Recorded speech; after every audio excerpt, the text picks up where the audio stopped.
thôm thôm mày món biết không bây giờ xì chơi bây giờ trong đã mùi mà chơi nó trâu mọi người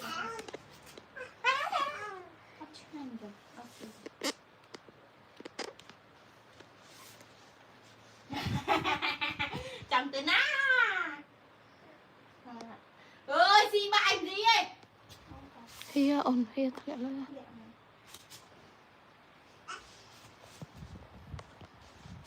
tới được tránh rồi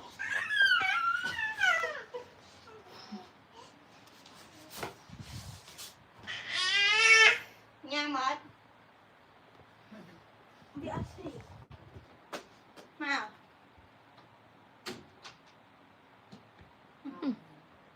không có mệt không thấy ăn mà vậy thôi sao được nữa nuôi hồng của mình sao sẽ ăn một sự ra giống cái gió nó tao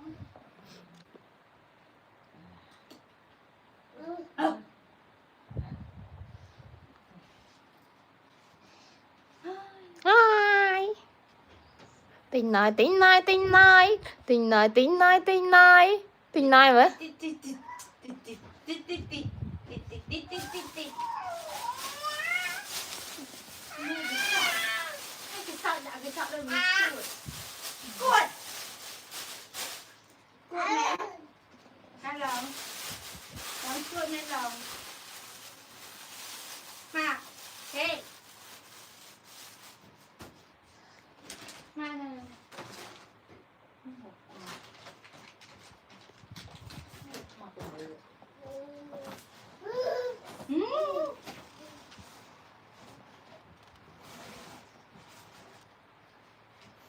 Mai biết tính xây thế này.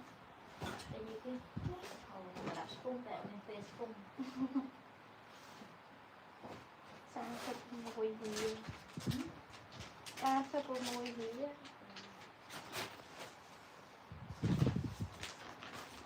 Ta spung mấy. Spung lẹ sao em này. Cái này ăn cùi. Spung cùi.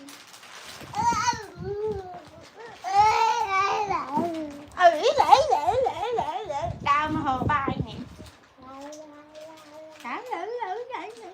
mà nào nè đây nè thịt thịt đó nhắm ai không không hey chóp sợ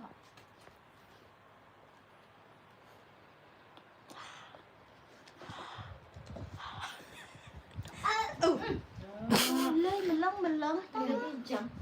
có cho mày bạn cái khích đây khích chưa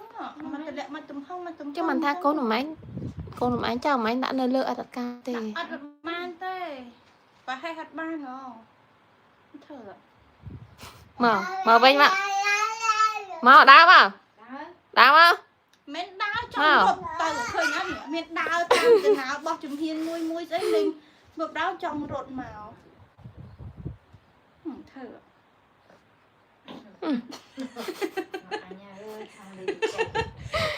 không thu mấy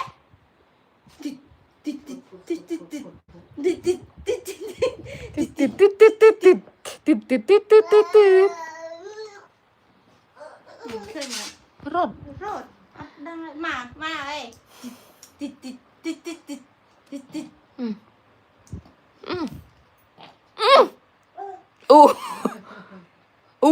xong say anh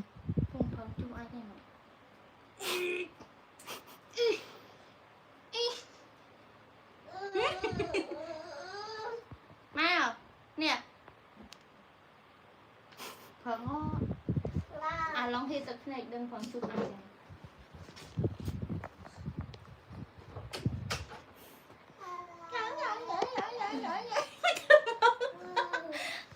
đúng à cái này cái phi đó là đi thay nhé nhé